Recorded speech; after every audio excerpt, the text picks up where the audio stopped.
கோயிலில் ஒரு பூசாரி ஒருத்தரை பற்றி அவர் சொன்னார். ஓகே. அந்த பூசாரி வந்து வருஷம் 365 நாள்னா 364 நாள் அவனை வந்து எல்லாரும் எல்லாத்துக்கும் யூஸ் பண்ணுவாங்க. ஒரே ஒரு நாள் கோயில் திருவிழா அன்னைக்கு அவன் தான் வந்து எல்லாருக்கும் துண்ணூறு போடுவான். அவனை கும்பிட்டுட்டு தான் துண்ணூறு வாங்குவாங்க.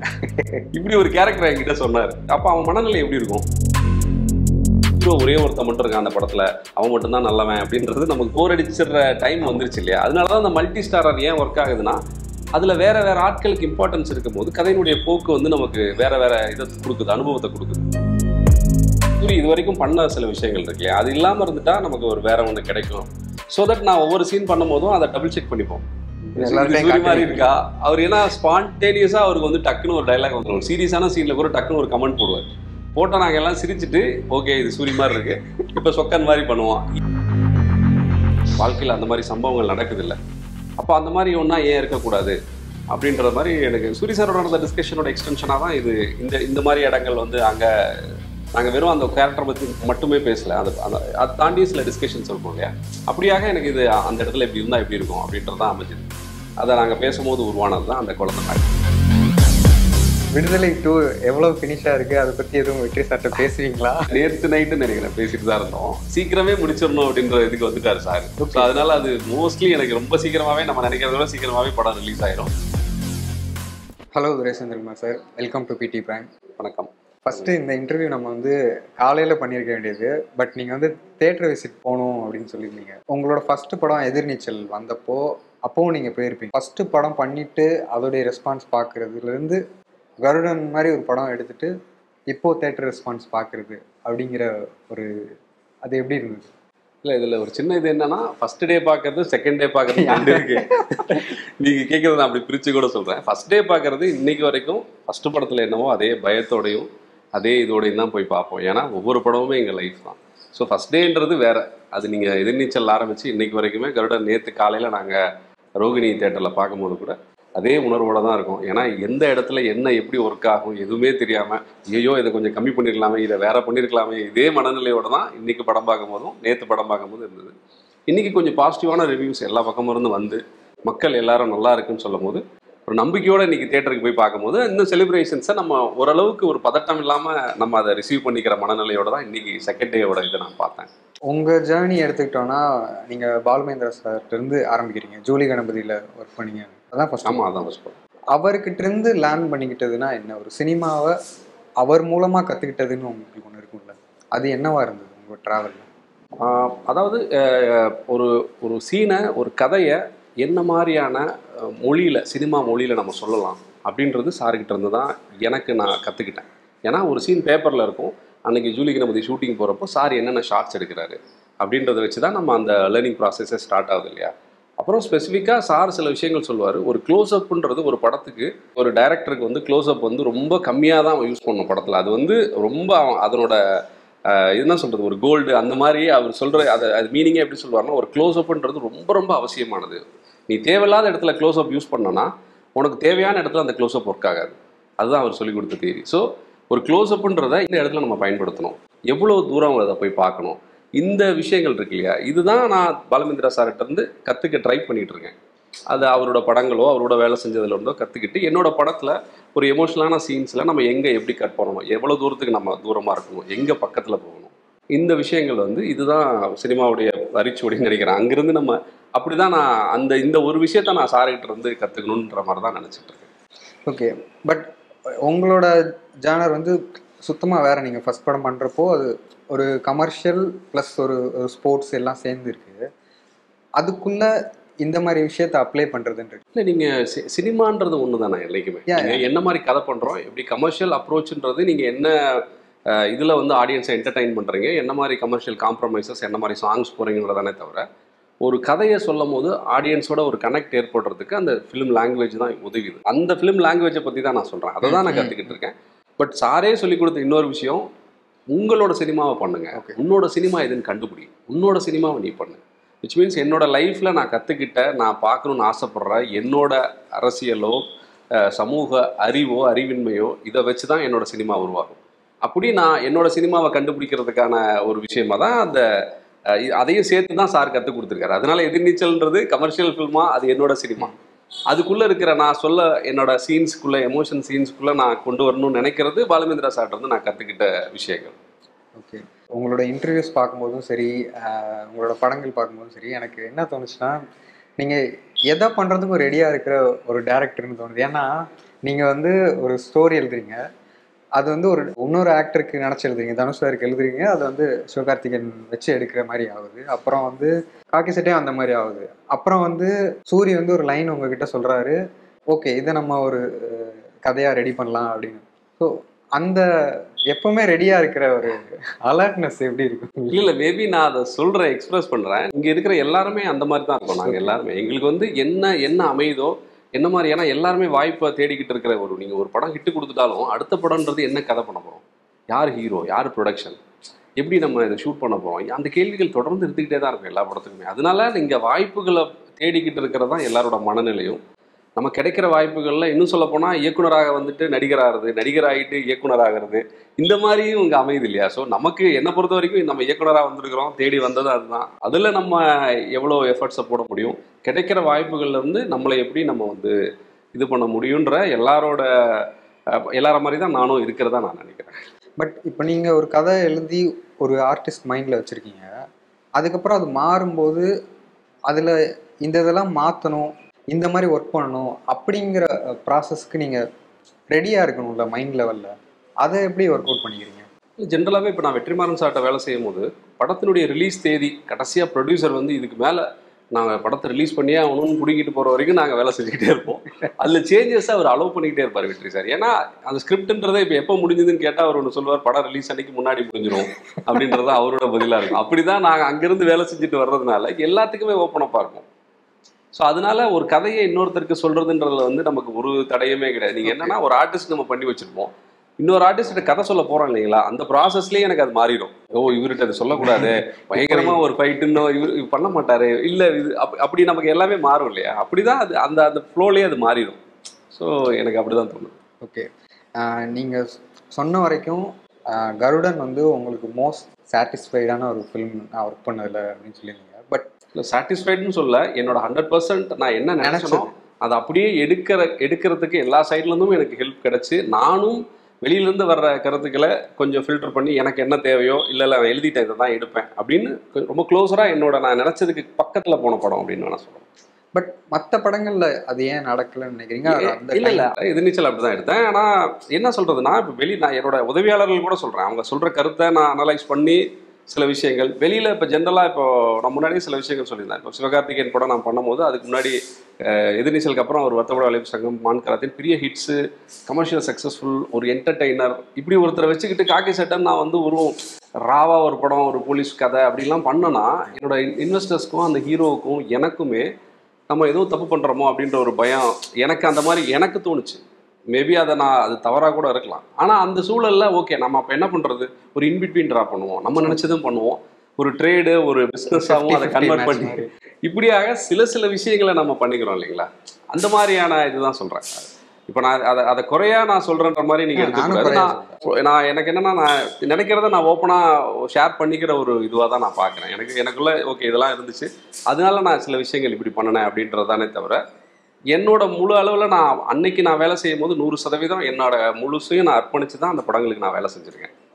ஓகே. இதுக்கு முன்னாடி வரைக்கும் நீங்கள் பண்ண கதையெல்லாம் நீங்கள் உங்களுக்கு எங்கே இருந்தால் ஒரு ஸ்பார்க் இருந்திருக்கும், அதை வச்சு பண்ணுறதுன்றது. இப்போது கருடனுக்கு வந்து உங்களுக்கு சூரிய வந்து ஒரு இன்சிடென்ட்டோ இல்லை ஒரு கேரக்டர் சொன்னாருன்னு நினைக்கிறேன்.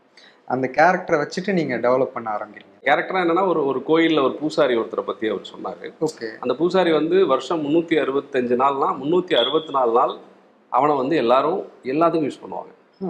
எப்படி வேணாலும் வேலை செய்யறதுக்கு, ஒரு சாதாரண வேலை கூட அவனை வந்து சாதாரண ஒரு இது மாதிரி செய்வாங்க. ஒரே ஒரு நாள் கோயில் திருவிழா அன்னைக்கு அவன் தான் வந்து எல்லாருக்கும் துண்ணூறு போடுவான், அவனை கும்பிட்டுட்டு தான் துண்ணூறு வாங்குவாங்க. இப்படி ஒரு கேரக்டர் என்கிட்ட சொன்னார். நான் இது ப்ரீ ரிலீஸில் நான் அதை பற்றி டீட்டெயிலாக சொல்லலை. இந்த கேரக்டர் இருக்குல்ல, இவனுக்குள்ள ஒரு அப்போ அவன் மனநிலை எப்படி இருக்கும், அவன் எல்லாரும் இப்படி வேலை செய்ய ஒரே ஒரு நாள் எல்லாம் வாங்கடா என்கிட்ட துண்ணூறு வாங்கடான்றது இருக்குல்ல. அப்போ அவன் அந்த கேரக்டர் எனக்கு ரொம்ப இன்ட்ரெஸ்டிங்காக இருந்தான். அவனை தான் நான் சொக்கனாக கன்வெர்ட் பண்ணலாம். அப்போ சொக்கனுக்குள்ள 2 மனநிலை இருந்தால் எப்படி இருக்கும், சொக்கன் ஒரு விசுவாசமானவன், ஆனால் அவனுக்குள்ள ஒரு நியாயமான பக்கம் இருந்தால் எப்படி இருக்கும். இப்படி தான் நான் வந்து இந்த கதைக்கு நான் சேஞ்ச் ஆவேன். ஸோ அப்படி தான் எனக்கு சாரி நான் இன்டரப்ட் பண்ணிட்டேன். அதான் ஃப்ரம் அங்கேருந்து இந்த மாதிரி ஒரு கதை கன்வெர்ட் ஆகுதுன்றது எனக்கு ரொம்ப ஆச்சரியமா இருந்தது. எப்படி அதை ஒர்க் அவுட் பண்ணுறீங்க? இப்போது இந்த கேரக்டர் தான், இதை வந்து சொக்கனா டிசைன் பண்ணுறத ஒரு விஷயம். இன்னொன்று, நீங்கள் 3 ஈக்குவலான ஒரு கேரக்டர்ஸை வச்சுருக்கீங்க. இன்ஃபேக்ட் சூரி தான் லீடுனாலும் எனக்கு 3 பேருமே ஈக்குவலாக தான் இருந்தாங்க. 3 பேரும் ஸ்க்ரீனில் பார்க்கும்போது அவங்களுடைய கேரக்டராக இருக்கட்டும், அவங்க பண்ணுற விஷயங்கள், அவங்க யோசிக்கிறது எல்லாமே அவங்களுக்குன்னு ஒரு ஸ்பேஸ் கொடுக்குறீங்க நீங்கள். இந்த இந்த டிசைன்லாம் இருக்குல்ல, அது எப்படி அதை உருவாக்குற ப்ராசஸ்? அது மேபி எக்ஸ்பீரியன்ஸ்லேயே இருக்கலாம். நம்ம இப்போ பொல்லாத நாடுகளெல்லாம் வேலை செஞ்சுட்டு இத்தனை 4 படம் பண்ணிட்டு பாலுமந்திரா சாரோட 2 படம் இருந்துட்டு நம்ம ஒவ்வொரு எக்ஸ்பீரியன்ஸில் அப்புறம் இன்றைக்கி இருக்கிற தேவை, இன்றைக்கி வந்து வெறும் ஒரு ஹீரோ கதையை சொல்லி இன்றைக்கி முடிச்சிட முடியாது. அப்புறம் ஒரு டெம்ப்ளேட்டான, நம்ம டெம்ப்ளேட்டில் தான் படம் பண்ணுறோம், இருந்தாலும் ரொம்ப ஒரு இதாக பார்க்கும் போதே ஒரு ஹீரோ, ஒரு வில்லன்னா வில்லனாகவே இருக்கணும் இப்படின்ற இதெல்லாம் கொஞ்சம் நம்ம கடந்து தானே வர்றோம். ஏன்னா ஆடியன்ஸுக்கும் அப்போ தானே இதாக இருக்கும். அப்புறம் இந்த மாதிரி ஆர்டிஸ்ட்டு, இந்த மாதிரி சூழலில் நம்ம ஒரு கதையவே அப்படி சொல்கிறது தான் இன்னும் மக்களுக்கு இன்னும் நெருக்கமாக இருக்கும்னு எனக்கு தோணுது. ஏன்னா ஒரு ஹீரோ ஒரே ஒருத்தன் மட்டும் இருக்கான் அந்த படத்தில், அவன் மட்டும்தான் நல்லவன் அப்படின்றது நமக்கு ஆல்மோஸ்ட் போர் அடிச்சிடுற டைம் வந்துருச்சு இல்லையா? அதனால தான் அந்த மல்டி ஸ்டாரர் ஏன் ஒர்க் ஆகுதுன்னா, அதில் வேறு வேறு ஆட்களுக்கு இம்பார்ட்டன்ஸ் இருக்கும்போது கதையினுடைய போக்கு வந்து நமக்கு வேறு வேறு இதை கொடுக்குது, அனுபவத்தை கொடுக்குது. அதனால இன்றைக்கி அப்படி எழுத வேண்டிய கட்டாயம் இருக்குது. அதில் ஒரு ஸ்க்ரீன் ரைட்டருக்கு உண்மையிலே ஒரு ப்ளஷர் இருக்குது. ரொம்ப ஒரு ஹீரோ சென்ட்ரிக்காக ஒரு கதை எழுதுறதை தாண்டி இப்படி 3 பேருக்குமா ஷேர் பண்ணுறதுல நமக்கு வந்து 3 ஹீரோஸ் கிடைக்கிறாங்க இல்லையா? ஸோ எல்லா மொமெண்ட்ஸையும் நம்ம ஹைலைட் பண்ணுறதுக்கோ ஆடியன்ஸோட இது பண்ணுறதுக்கோ நமக்கு ஹெல்ப்ஃபுல்லாக இருக்குன்றது என்னோட பாயிண்ட். சொக்கன்னு ஒரு கேரக்டர் எழுதிட்டீங்க. அந்த சொக்கன் வந்து இப்படி தான் பிஹேவ் பண்ணுவான், இப்படி தான் இருப்பான், இப்படி தான் பேசுவான் அப்படிங்கிற ஒரு டிசைன் இருக்கு. நான் என் ஃப்ரெண்டு கூட அதை சொன்னார். அது பார்க்குறப்போ ஸ்லைட்லி பிதாமகனில் வர அந்த சித்தன் கேரக்டரோட ஒரு சின்ன இது இருந்தது. அவர் நடக்கிறது, அவருடைய வாக்கு, அந்த மாதிரி. அவருக்கு நீங்கள் என்ன ரெஃபரன்ஸ் கொடுத்தீங்க? எஸ், இப்போ இந்த இடத்துல சொல்லலாம்னு நினைக்கிறேன். ராஜேஷ் பாலச்சந்திரன் ஒரு தியேட்டர் ஆர்டிஸ்ட். அவர் வந்து டீச் பண்ணுறாரு, இதெல்லாம் ஆக்டிங்லாம் டீச் பண்ணுவார். அவரோட ஒரு இன்ட்ராக்ஷன்ஸ் எனக்கும் சூரி சாருக்கும் ஒரு தடவை சூரி சார் மூலமாக அது அமைஞ்சுது. அப்போ அவர் சில விஷயங்கள் எப்படி நான் சொன்னேன், இது வந்து எனக்கு ஒரு அனிமல் கைண்ட் ஆஃப் கேரக்டர், இது ஒரு நாய், இவன் எல்லாருக்கும் விசுவாசமாக இருக்க ஒரு நாய் அப்படின்னு நான் சொன்ன பாயிண்ட் வந்து அவருக்கு இன்ஸ்பைரிங். அவர் என்ன சொன்னார், ஓகே அப்போ கேரக்டர் நம்ம இப்படி பண்ணலாமா? டாக்னா நம்ம ஜென்ரலாக என்ன சிம்பிள், நம்ம எப்படி செய்கை பண்ணுவோம், இதுதான் டாக். ஸோ சொக்கன் வந்து கை எப்படி வைக்க வேணாம், சொக்கன் கையை எப்படி வைக்கட்டும். ஆமாம், சொக்கன் கை வந்து இந்த மாதிரி இருக்கட்டும். இந்த ஒரே ஒரு கரெக்ஷன் மட்டும் தான் நம்ம கேரக்டரில் பண்ணோம். ஸோ தட் இப்படி நடக்க வேண்டிய சொக்கன் இப்படி நடப்பான். இது மேபி உங்களுக்கு சித்தனை வந்து மேபி ஞாபகப்படுத்திக்கலாம், பட் அது இப்படி தான் இந்த இடத்துக்கு வந்து சேர்ந்தோம். ஸோ எல்லா ஷார்ட்லேயும் நீங்கள் பாருங்கள், சூரி சார் இப்படி தான் இருப்பார். நாங்கள் சில இடத்துக்கு ஒன்மோர் பண்ணிடுவோம், ஒரு முக்கியமான இடத்துல சார், ஏன்னா எல்லாரும் ஒரு டென்ஷனில் வேறு பேசிக்கிட்டு இருப்போம், என்ன பர்ஃபார்மன்ஸ் எல்லாம் பேசும்போது நடந்த ரொம்ப கேஷுவலாக வந்துடுவார். ஸோ தட் நாங்கள் திரும்ப அதை ரீடூ பண்ணுவோம். இப்படி பர்டிகுலராக அந்த கையை இப்படி வைக்கிறன்ற அந்த விஷயம் வந்து மேபி உங்களுக்கு அது ஞாபகப்படுத்திருக்கலாம், பட் இப்படி தான் வந்து சேர்ந்தோம் சொக்கனோட. அண்டு எனக்கு தெரிஞ்சு சூரிய வந்து இவ்வளோ சூப்பராக பெர்ஃபார்ம் பண்ணுறதுக்கு இன்னொரு முக்கியமான ரீசன், அவர் வந்து முன்னாடி விடுதலை பண்ணியிருக்காரு அப்படிங்கிற ஒரு விஷயம். விடுதலை வந்து டோட்டலாக அது வேற ஒரு எக்ஸ்ட்ரீம் சொல்லலாம் அவருக்கு. இதில் வந்து அவர் இன்னும் கொஞ்சம் ஹியூமன்ஸோட கலந்து இருக்கிற ஒரு ஆளாக இருக்கார். சில இடங்களில் அவருடைய லவ் இன்ட்ரெஸ்ட்டு போய் பேசுகிறப்போ கொஞ்சம் ஹியூமராக இருக்கார் அப்படிங்கிறது. ஸோ சூரிய அந்த மீட்டர்லேருந்து தாண்ட விடாமல், அதே சமயம் ரொம்ப பழைய மாதிரி போயிடாமல் இருக்கிற ஒரு அந்த ஜோன் இருக்குல்ல, அதை எப்படி பேசிக்கிட்டீங்க 2 பேரும்?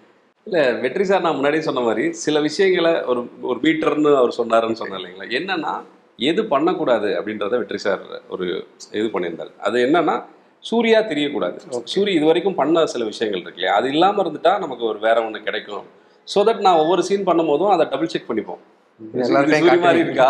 அவர் ஏன்னா ஸ்பான்டேனியஸா அவருக்கு வந்து டக்குன்னு ஒரு டைலாக் வந்துடும். ஒரு சீரியஸான சீன்ல கூட டக்குன்னு ஒரு கமெண்ட் போடுவார்.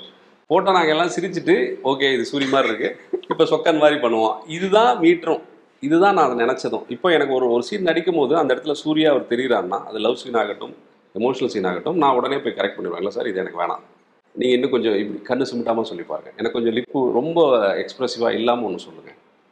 இப்படி நான் வந்து சின்ன சின்ன கரெக்ஷன்ஸ் அட்ஜஸ்ட் பண்ணிக்கிட்டு, என்ன இல்லை சார் இது நமக்கு தெரியுது, எனக்கு சூரிய தெரியுதார், இப்படி நாங்கள் அப்படி பேசிக்கிட்டு கூட நாங்கள் சில சீன்ஸை நாங்கள் பண்ணிடுவோம். சில காமெடி சீன்ஸில் இல்லை எனக்கு அவ்வளோ நீங்கள் இதாக போக வேணாம், இப்படி நாங்கள் அந்த மீட்டரை சூரி சாரும் அதில் கான்ஷியஸாக இருந்தார், நானும் கான்ஷியஸாக இருந்தேன். எனக்கு இது நான் ஏன் கேட்டேன்னா, மாரி செல்வராஜ் வந்து மாமன்னன் பண்ணுறப்போ வடிவேல் சாரை வந்து அவர் எது பண்ணாலும் அவர் பண்ண ஒரு காமெடி சீனோட டிஞ்ச் இங்கே வந்துடுது, அதை நீக்கிறது எனக்கு பெரிய கஷ்டமா இருந்துச்சு அப்படின்ற. அதே மாதிரி தான் இங்கே சூரியும் நம்ம பார்க்குறப்போ இன்ஃபேக்ட் அவருக்கு வந்து அந்த விடுதலை வந்து பெரிய ஹெல்ப் பண்ணியிருக்குன்னு நினைக்கிறேன். கண்டிப்பாக கண்டிப்பாக. ஓகே. அண்ட் கருடன் தான் எனக்கு தெரிஞ்சு ரொம்ப ஒரு ஹியூமனைஸ்டான ஒரு ஒரு ஸ்டோரி, ஒரு ஹியூமன் இமோஷன்ஸை டீல் பண்ணுற மாதிரி நீங்கள் பண்ணதில்லை. ஏன்னா இதுக்கு முன்னாடி பண்ண படங்கள் அதுலேயும் ஒரு ஹியூமன் விஷயங்கள் இருந்தாலும் அதில் ஒரு ஸ்போர்ட்ஸு, அது மூலமாக ஒரு ஐடென்டிட்டி பேசுகிறது, அண்ட் பாலிட்டிக்ஸ், போலீஸ், அந்த ஆர்கன் ட்ரேடிங், அந்த மாதிரி ஒரு வேற ஒரு சைடு நீங்கள் எக்ஸ்ப்ளோர் பண்ணியிருக்கீங்க. இப்போ வந்து இந்த மாதிரி ஒரு இமோஷ்னலாக ஆங்கிள்ஸை ஒருத்தன் வந்து விசுவாசமாக இருக்கணுமா இல்லை நியாயமாக இருக்கணுமா அப்படிங்கிற டைலமாலாம் இருக்குல்ல, இதை எழுதுகிறப்போ என்ன ஃபீல் பண்ணீங்க? அதில் வந்து உங்களுக்கு இதுக்கு முன்னாடி பண்ணது ஈஸியா கஷ்டமா, ஆறு இது ஈஸியா இது கஷ்டமா? இல்லை எல்லாமே கஷ்டம், எல்லாமே கஷ்டம் தான், அதுதான் ரெண்டுமே கஷ்டம் தான். பட் என்னன்னா வேற வேறையா நம்ம படம் எடுக்கும் போது நமக்கே ஒரு நம்மளோட இப்போ எப்படி சூரி சாரோட எக்ஸ்ப்ளோர் பண்ணாத பக்கங்களை திறக்கும் போது ஒரு நடிகனுக்குள்ள இருந்து ஒருத்தன் வெளியா ஒரு புதுசான ஒரு பர்ஃபார்மன்ஸ் நம்ம பார்க்கலாம். அந்த மாதிரி டேரக்டரோட இதில் ஒரு மொனோட்டனஸான ஸ்கிரிப்டிங்கே கொஞ்சம் நமக்கு ஒரு டயர்னஸை கொடுக்கும். ஸோ நம்ம என்ன பண்ணலாம் அப்படின்னும் போது ஓகே நம்ம இதை எக்ஸ்ப்ளோர் பண்ணுவோமே அப்படின்னு நம்மளை ரீடிஃபைன் பண்ணிக்கிட்டு நம்ம சில விஷயங்களை அன்லேர்ன் பண்ணிக்கிட்டு அப்படி தான் அதுதான் நான் சொல்லியிருந்தேன். ஒரு 3 வருஷம் கேப்புன்றதை வந்து நான் அப்படி பயன்படுத்திக்கிட்டேன். என்னோட படங்களை பார்த்து டூஸ் அண்ட் டவுன்ஸ் பற்றி தெரிஞ்சுக்கிட்டு அப்புறம் இந்த கதை அமைஞ்சதும் அந்த மாதிரி அமையும் போது எனக்கு ஓகே இது ஒரு எக்ஸைட்டிங்காக இருந்தது. எனக்கு கேட்கும்போது எனக்கு அந்த ஒரு சீன் இந்த படத்துலேயே ரொம்ப பிடிச்சிருந்தது. சொக்கன் கேரக்டர் கருணாகிட்ட போய் நின்றுட்டு நீ ஏன்னா இதை பண்ணன அப்படின்னு சொல்லி ஒன்று கேட்பான். அப்போ அந்த இடத்துல அவன் நியாயத்து பக்கமும் நிற்க முடியாமல் ஒரு என்ன சொல்கிறது, ஒரு விசுவாசத்து பக்கமும் நிற்க முடியாத மாதிரியான ஒரு நடுநிலை அந்த இடத்துல எனக்கு கதையிலேயே அமையுது. ஓகே இது வந்து ஓகே இது யார் பார்த்தாலுமே இந்த இடத்துல சொக்க நியாயத்து பக்கம் இருக்கணுமா விசுவாசத்து பக்கம் இருக்கணுமான்ற ஒரு கேள்வி வருதே, நமக்கே வருதே அப்படின்ற அந்த ஒரு சீன் தான் எனக்கு இந்த முழு திரைக்கதையும் எழுதுறதுக்கு எக்ஸைட் பண்ணுச்சு. முழு திரைக்கதையும் இது கொண்டு வந்து சேர்க்கும். அப்போ அந்த இடத்துக்கு எப்படி போய் சேர்றது அப்படின்னு அடுத்தடுத்த மற்ற விஷயங்களெல்லாம் நான் ஒர்க் பண்ணுறேன். அதில் ரொம்ப கிராக் பண்ண கஷ்டமாக இருந்த ஏதாவது சீன் இருக்கா உங்களுக்கு எழுதும்போது, இந்த இதை நம்ம எப்படி கொண்டு வர போகிறோம் அப்படின்னு? அப்படி எனக்கு மேபி சொல்லலாம். அந்த இன்டர்வல் சீக்வன்ஸ் இருக்கு இல்லையா, அதோட பர்ஃபார்மன்ஸ் அந்த பர்ஃபார்மன்ஸை நான் என்ன மாதிரி எடுத்துகிட்டு வர போகிறேன். ஏன்னா நான் ஒரு சாமி பொய்யா சாமி ஆடி ஒன்று பண்ணலாம் அப்படின்ற மாதிரி தான் நாங்கள் டிஸ்கஷனில் பேசி ஃபிக்ஸ் பண்ணிட்டோம்.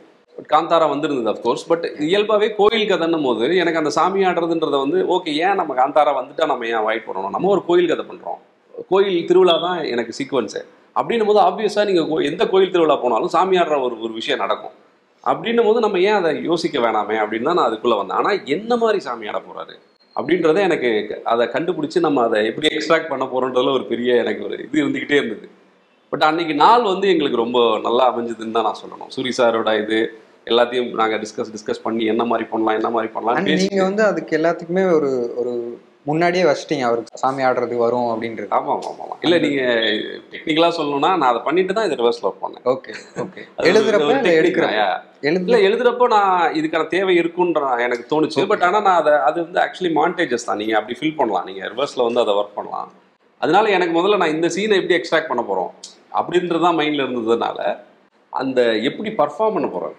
ஸோ அதை நாங்கள் அன்றைக்கி பேசிக்கிட்டது எல்லாமே வந்து சில விஷயங்கள் நடிச்சு காட்டிலே பேசுவோம் இல்லையா. பட் அதை அப்படி நடிக்க முடியாது. ஏன்னா எல்லாமே ரெடி, ஃபேந்தம் கேமரா இருக்குது, ஒரு 3 கேமரா செட்டப்பு, ஃபுல் க்ரௌடு எல்லாமே இருக்குது. நான் எல்லாம் பேசிட்டேன் சூரி சார்கிட்ட, இந்த மீட்டரில் இருக்கலாம் சார், இவ்வளோ இருக்கலாம், ஆனால் இது இதெல்லாம் பண்ணிங்க, பட் இது பண்ணிங்க. ஏன்னா நடுவில் நீங்கள் கட் சொல்ல முடியாது. அது வந்து ஒரு என்ன சொல்கிறது, ஒரு உண்மையிலே சாமி வந்த மாதிரி தான் அவர் பண்ணணும். அப்படின்னும் போது எனக்கு அன்றைக்கி அது நடந்த விஷயம் வந்து 2 பேருக்குமே ஒரு என்ன சொல்கிறது, வேற ஒரு ஃபோர்ஸ் உள்ளே வந்த மாதிரி தான் அவரும் பண்ணார். எனக்கும் அதை கேப்சர் பண்ணுறது வந்து அப்படி ஒரு எக்ஸைட்டிங்காக இருந்தது. ஸோ நீங்கள் கேட்டதுக்கு எனக்கு இதுதான் எனக்கு அந்த பதில். படத்தில் வந்து நிறைய விஷயங்கள் பிடிச்சிருந்தது. ஒரு விஷயம் எனக்கு ரொம்ப இதை எப்படி ஒரு அந்த இடத்துல வேணும்னு யோசிச்சாருன்னு ஒன்று தோணுச்சு. சசிகுமார் வந்து ஒரு முக்கியமான கேரக்டரை மீட் பண்ண வர்றப்போ குழந்தையோட போவார் கையில். அது எதனால்? ஏன்னா அது பார்க்கும்போது எங்களுக்கு ரொம்ப டென்ஷனாக இருக்குது. இப்போ ஆடியன்ஸாக அந்த சீன் பார்க்கும்போது எப்பவுமே ஒரு குழந்தைய இன்வால்வ் பண்ணி வர்ற சீன்னா பார்க்குறப்ப ரொம்ப டென்ஷன் இன்னும் ஜாஸ்தியாகும். இல்லை அதுதான் காரணம். அதுதான் அந்த இடத்துல இன்னும் அந்த இடத்த எப்படி இன்னும் பண்ணலாம் அப்படின்னும் போது குழந்தைன்றது கொஞ்சம் ஜாஸ்தியாக கூட இருக்கலாம். பட் எனக்கு மேபி அப்படி நடக்காதுன்னு சொல்ல முடியாதுல்ல, வாழ்க்கையில் அந்த மாதிரி சம்பவங்கள் நடக்குதில்ல. அப்போ அந்த மாதிரி ஒன்றா ஏன் இருக்கக்கூடாது அப்படின்ற மாதிரி எனக்கு சூரி சாரோட நடந்த டிஸ்கஷனோட எக்ஸ்டென்ஷனாக தான் இது இந்த மாதிரி இடங்கள் வந்து அங்கே நாங்கள் வெறும் அந்த கேரக்டரை பற்றி மட்டுமே பேசல, அதை தாண்டி சில டிஸ்கஷன்ஸ் இருக்கும் இல்லையா. அப்படியாக எனக்கு இது அந்த இடத்துல இப்படி இருந்தால் எப்படி இருக்கும் அப்படின்றது தான் அமைஞ்சது.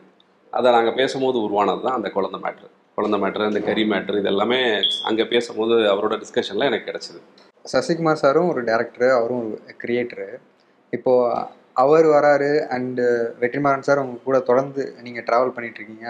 அவங்கக்கிட்ட இதை பற்றி டிஸ்கஸ் பண்ணுறது, இதில் கொஞ்சம் கொஞ்சமாக அந்த கதை ஷேப் ஆக ஒரு விஷயம் இருக்குல்ல, அதில் என்னெல்லாம் நடந்தது? சசிகுமார் சார் என்ன பண்ணாருன்னா, ஆக்சுவலி நான் 2 பசங்களாக வச்சுருந்தேன். இப்போ நீங்கள் குழந்தை மேட்டர் சொன்னீங்க இல்லையா, ஆக்சுவலி எனக்கு பெண் குழந்தையோடு அவர் போகிறாருன்றது என்னால் தாங்கிக்க முடியும். நான் என்ன பண்ணிட்டேன், அது 2மே பையனாக வச்சேன். நீங்கள் இப்போ கூட போய் பாருங்கள், நான் ஒரு பையனை வச்சு தான் அந்த திருவிழா சீன் சில தெரியாது யாருக்குமே, சில சீன்ஸ் வந்து சில ஷார்ட்ஸ் வந்து பையனை வச்சு எடுத்துட்டேன். பட் சசி சார் தான் 5 days சொல்கிறாரு, ஏன் 2 பையனாக இருக்கணும்? 2 இல்லை சார், எனக்கு அந்த சீனில் அவன் பொண்ணை தூக்கிட்டு போனால் எப்படி சார் இருக்கும் அப்படின்னு கேட்டேன். இல்லைங்க, பையன் ஒன்றும் பொண்ணு ஒன்றுன்றது இன்னைக்கு காமன். பொண்ணு சின்ன பொண்ணாக இருக்குன்றது அவன் நீங்கள் வச்சுருக்கீங்க ஆல்ரெடி சின்ன பையன், அது பொண்ணாக வைக்கலாமே, இன்னும் இதாக இருக்குமே அப்படின்ற ஐடியா வந்து சசி சாரோட தான். ஸோ அதை நான் பயன்படுத்தி தான் அதை எடுத்துகிட்டு வந்தேன். வெற்றி சார் வந்து ஜென்ரலாக ஒரு ஓவராலாகவே இந்த கதையில் என்ன மாதிரி பிளேஸ் இருக்கலாம் அப்படின்றத ஜென்ரலாக நான் ஒரு ஃபுல் நரேஷன் கொடுக்கும்போது அவர் சில விஷயங்கள் சொன்னார். முக்கியமாக அந்த காஸ்டிங் விஷயம் சொன்னார், என்ன மாதிரி பண்ணலாம், சசி சார் இருந்தார்னா அது ப்ரெடிக்டபுளாக இருக்கும் அப்படின்ற ஒரு பாயிண்ட் வந்து. ஏன்னா சசி இப்படி தான் இது பண்ண போகிறாரு அப்படின்னும் போது எனக்கு அவர் சொன்ன கேள்வியிலே எனக்கு ஒரு பதில் தோணுச்சு. அதை நான் ஸ்க்ரீன் பிளேவாக கொஞ்சம் ஒர்க் பண்ணேன். சொக்கனுக்கும் ஆதிக்கும் நடுவில் ஏதோ ஒன்று நடந்துடுமோ, கருணா ஏதாவது ஆயிடுவாரா இப்படின்ற ஒரு சின்ன ஒரு இது கிரியேட் பண்ணுறதுக்கு எனக்கு அந்த கேள்வி வந்து பயன்படும். நீங்கள் முன்னாடியே சொன்ன மாதிரி தான், எந்த சான்ஸ் கிடைச்சாலும் நான் அதை வந்து யூட்டிலைஸ் பண்ணுறதுக்கான சாத்தியத்தை தான் பார்ப்பேன் அப்படின்றது. இப்போ நீங்கள் அடுத்து லெஜண்ட் சரவணா படம் பண்ணுறீங்க. இப்போது இதில் வந்து உங்களுக்கு சேலஞ்சாக இருக்க போகிறதுன்றது என்னன்னு ஃபிக்ஸ் பண்ணிப்பீங்க, அதை பற்றி யோசிப்பீங்களா? இதில் நம்ம என்ன பண்ண போகிறோம்? இப்போ என்னெல்லாம் ப்ராப்ளமாக உங்களுக்கு தெரியும் இல்லையா. நான் லெஜண்ட் சரவணன் சார் படம் பண்ணுற போகிறேன்னு நான் சொன்ன உடனே, நீங்கள் விஷயமா தெரிஞ்ச உடனே உங்களுக்கு என்னெல்லாம் ப்ராப்ளமாக தோணுதோ அதுதான் எனக்கும் ப்ராப்ளமாக தோணும். அதை ரெக்டிஃபை பண்ணுறது தான் நான் ஃபஸ்ட்டு ப்ரியாரிட்டியாக பார்க்குறேன். அதுக்கப்புறம் ஒரு கதைக்குள்ளே அவர் எப்படி நம்ம நடிக்க வைக்க போகிறோம், இந்த சேலஞ்சஸ் எல்லாமே அதில் இருக்குது. விடுதலை 2 எவ்வளோ ஃபினிஷாக இருக்குது, அதை பற்றி எதுவும் வெற்றி சார்ட்ட பேசுவீங்களா?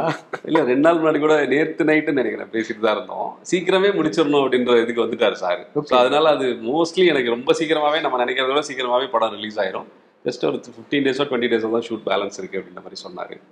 ஸோ மோஸ்ட்லி அது செப்டம்பரோ, எனக்கு தெரியல கரெக்டாக டேட் தெரியல, அது ப்ரொடக்ஷன் கம்பெனி தான் சொல்லுவாங்க. பட் ரொம்ப சீக்கிரமாகவே அவர் எடுத்துகிட்டு வந்துடுவார்.